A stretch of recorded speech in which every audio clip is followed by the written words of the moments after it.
ফেনীর পরশুরামের এক তরুণ প্রবাসী সোহাগ দেওয়ান ইতালি রোমে পৌঁছার মাত্র একদিন পর হঠাৎ মৃত্যুবরণ করলেন। তার অকাল মৃত্যুতে প্রবাসী বাংলাদেশি কমিউনিটি শোকে স্তব্ধ।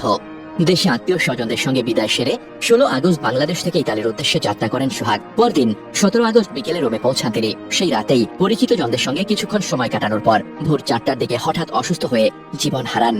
সোহাগের দীর্ঘদিনের স্বপ্ন ছিল ইতালি গিয়ে নতুন জীবন করার। 2025 সালের 5 ফেব্রুয়ারি বৈধ পথে স্পন্সর ভিসার জন্য আবেদন করেন। 2রা জুলাই হাতে পান তার ওয়ার্ক পারমিট। এরপর 17 জুলাই ঢাকায় ইতালীয় দূতাবাসের ভিসা অফিসে আবেদন জমা দিলে মাত্র 10 দিনের মধ্যেই ভিসা হাতে পান। কিন্তু এই স্বপ্ন পূরণের মাত্র একদিনের মধ্যে তিনি চলে গেলেন। এটি প্রবাসী সমাজের কাছে এক অকাল মৃত্যু ও হতাশার ঝড়।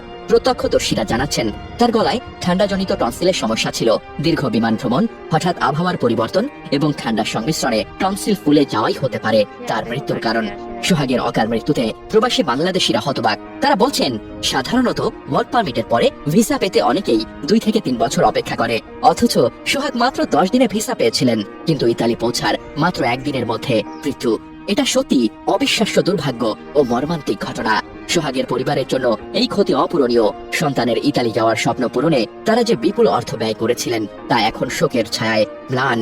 তাদের স্বপ্ন ছিল সোহাগের সাফল্যে গর্বিত হওয়ার, কিন্তু ভাগ্য তাদের হাত থেকে সেই সুযোগ কেড়ে নিয়েছে। সোহাগের স্বপ্ন পূরণ হয়েছিল, কিন্তু তা স্থায়ী হয়েছিল মাত্র একদিন।